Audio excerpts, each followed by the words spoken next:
Olá, paz do Senhor. Você está no curso A Doutrina das Últimas Coisas. É uma disciplina aqui do curso básico de teologia das Assembleias de Deus, Ministério do Belém, aqui no setor 31 de Emílio de Matarazzo.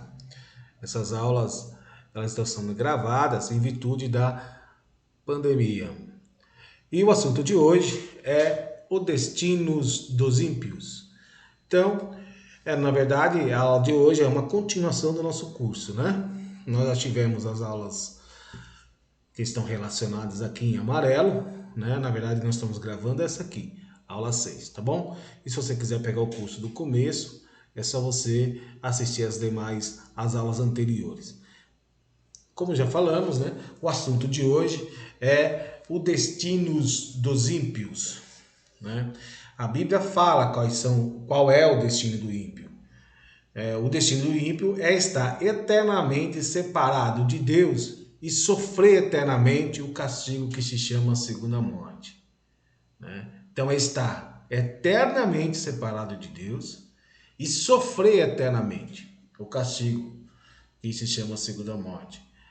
É importante falar que é um assunto que muitos pastores, pregadores têm receio de falar, né, sobre o inferno. Porque é um assunto que assusta, mas também é uma tendência, né, de muitas denominações e ramos do cristianismo de negar a existência do inferno. Até o Papa andou falando que o inferno não é literal. Entretanto, meus amados, Cristo avisou os homens do sofrimento do inferno. Cristo, os apóstolos. Então é um assunto que está na Bíblia, né? E como é que a Bíblia descreve o inferno? Nós vamos ver agora, né? Por exemplo, em Apocalipse, capítulo 20, versículo 10. Lá está escrito que o diabo que os enganava foi lançado no lago de fogo e enxofre, onde estão a besta e os falsos profetas, e de dia e de noite serão atormentados para todo sempre. Então nós vemos aqui, né, primeiro ele descrevendo como que é o ambiente, né? É um lago de fogo e enxofre, né? Que é que esse ambiente vai receber o inferno. E lá tem umas companhias lá, né? Quais são as companhias? A besta e o falso profeta. E como que é o dia a dia lá? Dia e noite são atormentados para todos sempre. É assim que é descrito o inferno em Apocalipse capítulo 20, versículo 10. Também é lembrado um lugar, né, onde é lembrado e sentido remorso. As pessoas sentem remorsos. Aqui ele conta a parábola, né, esse texto aqui de Lucas 16, do versículo 19 ao 31. Você lendo o texto, você vai ver que o rico, né, a parábola do rico e o Lázaro, nós vamos ver ali aquele rico sentindo remorso, né, de não ter aproveitado o momento que estava vivendo, né, em que teve oportunidade de ouvir Moisés, os profetas, né, de seguir a vontade de Deus e não seguiu. E quando ele estava lá no inferno, ele começou a sentir tristeza e remorso, né, por causa da sua negligência. Então, o inferno é um lugar também, né, onde a pessoa vai se lembrar das oportunidades que teve de aceitar Jesus, de receber o Senhor como Salvador e não aceitou, tá? Também nesse mesmo texto, no versículo 24, fala lá fala que o inferno é um lugar de inquietação, é o que diz o texto, né? E clamando, disse: Pai Abraão, tenha misericórdia de mim e manda a Lázaro que molhe a água na ponta do seu dedo e me refresque a língua, porque estou atormentado nesta chama. Então ele está na chama, né? E lá ele está sentindo grande tormento, ele está sentindo ali inquietação, né? É um ambiente do inferno, como a Bíblia descreve como é o inferno, né? E a Bíblia também fala que o inferno é um lugar de vergonha e desprezo. É o que está escrito lá em Daniel capítulo 12, versículo 2, que diz que muitos dos que dormem ressuscitarão do pó da terra, né? E uns para a vida eterna e outros para a vergonha e desprezo eterno. Também o inferno, né? As pessoas terão ali uma vil companhia, né? Além lá da besta e o falso profeta. Apocalipse capítulo 21, versículo 8 diz assim: mas quanto aos tímidos, aos incrédulos e os abomináveis, aos homicidas e aos que se prostituem, e os feiticeiros, os idólatras e todos os mentirosos, a sua parte será no lago que arde com fogo e enxofre, que é a segunda morte. Só vai ter gente boa, né? Você vê, até tímidos, incrédulos, abomináveis, homicidas, os que se prostituem, os feiticeiros, os idólatras, todos os mentirosos, né? Todos os mentirosos, né? Serão jogados lá no lago de fogo e enxofre, que é a segunda morte. Então, e também é descrito como um lugar de desespero, né? Desespero. As pessoas ficarão ali desesperados, né? Porque não tem esperança. Em Provérbios capítulo 11, versículo 7, diz assim: morrendo um homem perverso, perece a sua esperança, e acaba-se a expectação de riquezas, né? Também, em esse texto de Mateus capítulo 25, versículo 41, diz: então dirá aos que estão à sua esquerda: apartai-vos de mim, malditos, para o fogo eterno, preparado para o diabo e seus anjos. Vocês observaram como que é o ambiente do inferno? Então vai estar lá o diabo, seus anjos, os mentirosos, os idólatras, os tímidos, né? Os homicidas, os abomináveis, aí entra uma raça de gente, né? E vai estar lá também a besta e o falso profeta. Então esse é o inferno que a Bíblia descreve, que é real, que existe, né? E que é importante ser ensinado, que os crentes se conheçam através da Bíblia como é o inferno. E através dessa advertência, aprendam que aceitar Jesus, viver uma vida de santidade, né? E carregar em si a esperança de morar no céu, conforme nós ensinamos na aula 5. Avançando aqui, existem falsos ensinos a respeito do destino dos ímpios, né? Tem gente que ensina, aqui nós temos algumas teorias que estão aí na sua tela, sobre o destino, né, dos ímpios. Então nós temos aqui uma teoria do universalismo. Essa teoria ensina que todos os homens no fim serão salvos. Então eles creem que em dado momento, na eternidade, as pessoas receberão a salvação, né? Alguns dizem que Deus é muito bom, muito misericordioso, para deixar o homem no inferno por tanto tempo, pela eternidade toda. Mas Deus é bom, só que Deus também é justo, né?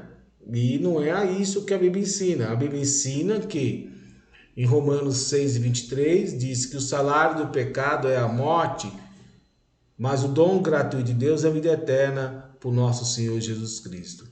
Então você vê que Deus dá as duas oportunidades. O salário do pecado é a morte.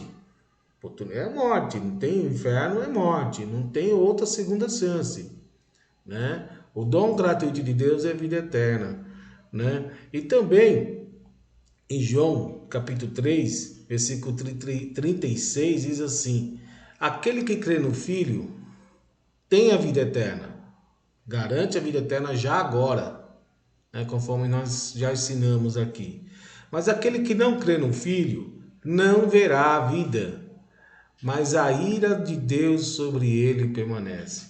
Você veja que a Bíblia, ela não abre nenhuma possibilidade, e não tem no texto bíblico nenhuma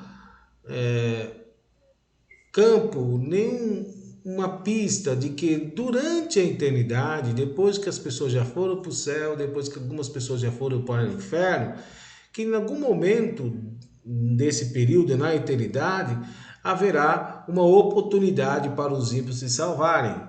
Não é isso que a Bíblia ensina. A Bíblia fala sempre de vida eterna e também fala de morte eterna, sofrimento eterno. É o que a Bíblia ensina. Então, essa teoria aqui, universalismo, não tem nenhum respaldo bíblico. Ok? Existe uma outra teoria que nós chamamos, que é chamada de restauracionismo. Essa doutrina, ela ensina que haverá uma restauração de todas as coisas e ensina que o inferno não é eterno. Bom, essa teoria, né, ela ensina que as pessoas vão para o céu e as pessoas vão para o inferno, mas que no final de todas as coisas tudo será restaurado, né? Então o inferno vai até, de certo modo, promover uma restauração. Não é o que a Bíblia ensina. Até do ponto de vista lógico, se nós cremos nisso, é a mesma coisa que acreditar que o inferno tem mais poder de purificar o homem do que Jesus, que o sangue de Jesus. Então a pessoa não foi e aceitou Jesus agora, não creu em Jesus como seu Salvador, né? Então não foi purificado pelo sangue de Jesus. Ele morre, vai para o inferno e o inferno vai fazer essa purificação. Então o inferno, obviamente, aí teria mais poder que o sangue de Jesus, né? Então esse é um erro grave dessa teoria aí. Então, ok? Também, né? Não é o que a Bíblia ensina, né? A Bíblia vai, as pessoas vão para o inferno e o sofrimento é eterno, tá ok? Então essa teoria do restauracionismo, né, também não tem respaldo bíblico, ok? Outro falso ensino, né? Outra opinião errônea sobre o destino dos ímpios é que haverá um segundo período probatório, né? Então, essa teoria ensina que todos, no tempo entre a morte e a ressurreição, terão uma outra oportunidade para aceitar a salvação, né? Então, essa teoria ensina que a pessoa morre, desce lá para o... Lembra da aula do período intermediário que nós ensinamos entre a morte e a ressurreição? Nesse período, a pessoa vai ser evangelizada, né? Então ela vai ter uma chance ainda de aceitar Jesus. Mas não é isso que a Bíblia ensina, né? Seria bom, né? Mas não é isso. Não é isso que a Bíblia ensina. A Bíblia ensina lá em Hebreus capítulo 9, versículo 27, que está escrito assim: aos homens estão ordenados a morrerem uma só vez, vindo depois disso o juízo. É o que a Bíblia ensina. A Bíblia mostra a sequência, a Bíblia mostra a linha do tempo da sequência das coisas. Aos homens estão ordenados a morrerem uma só vez, vindo depois disso o julgamento. Então não tem aí tempo de recuperação. Agora, se essa teoria fosse verdade, será que também não aconteceria que muitas pessoas pensariam: bom, se haverá uma segunda chance, eu vou aprontar o que eu tenho que aprontar agora, vou curtir a vida, por que eu vou me santificar? Por que eu vou me separar do mundo, né? Eu vou deixar de curtir, de ter os prazeres que esse mundo me oferece, se, afinal de contas, eu terei uma segunda oportunidade, não é? E vendo como que é a natureza humana, né? Se tem uma segunda oportunidade, muita gente ia querer aproveitar a segunda oportunidade, ia viver pecando até não querer mais, né? E para poder aproveitar a segunda chance, né? E querer ser salvo aqui no período probatório. Mas isto não é bíblico, ok? Isso não está nas escrituras. Isso não tem respaldo bíblico, ok? Senão Jesus tinha dado chance, né? Jesus tinha ensinado, teria ensinado isso aí. Mas Jesus não ensina, os apóstolos também não ensinam, ok? Outra teoria também que é errada, né? A teoria que ensina o aniquilamento, né? Então essa teoria ensina que Deus aniquilará os ímpios, né? Os partidários dessa doutrina citam essa passagem, 2 Tessalonicenses, capítulo 1, versículo 9, e outras passagens, e afirma que os ímpios serão destruídos. A Bíblia não é isso. Eles usam alguns versículos onde o texto fala, né, de perdição, eles traduzem como aniquilação. Não, a Bíblia fala de perdição, né? E também eles citam passagens que expõem a morte como pena para o pecado. Então a pessoa já morreu, pronto, a pessoa já está penalizada, né? Mas a morte que a Bíblia fala como penalidade para o pecado é a morte eterna. Não é a morte física, porque até o crente também sofre a morte física. Então, se o crente é salvo, ele está sofrendo morte física, ele está sendo penalizado. Mas não é dessa morte que quem é salvo é livrado. O crente, a pessoa quando aceita Jesus, ele é livrado, ele é liberto, ele é salvo da morte eterna, né? Então, refere-se à morte espiritual e à morte eterna. Então, a morte espiritual, ou melhor dizendo, a morte eterna, significa separação eterna de Deus, né? Então, significa que é a ressurreição, né? Nós já ensinamos aqui, durante esse curso, que na eternidade, quando haverá a ressurreição, nós receberemos corpos glorificados e seremos glorificados, corpos glorificados. Então haverá uma restauração do nosso corpo. Isso vai acontecer com o justo. Isso é a vida eterna, né? Você ser ressuscitado. Já a morte eterna é não ser ressuscitado, porque ele permanece morto. É essa morte que está falando aí. Porque quando você morre fisicamente, você também, essa pessoa que está condenada, morre também eternamente, porque ela não tem a vida espiritual, né? Ela tem uma morte espiritual e a morte eterna na sequência. Então, ela não ressuscitará. Ou seja, a sua alma continuará existindo, mas ela não continuará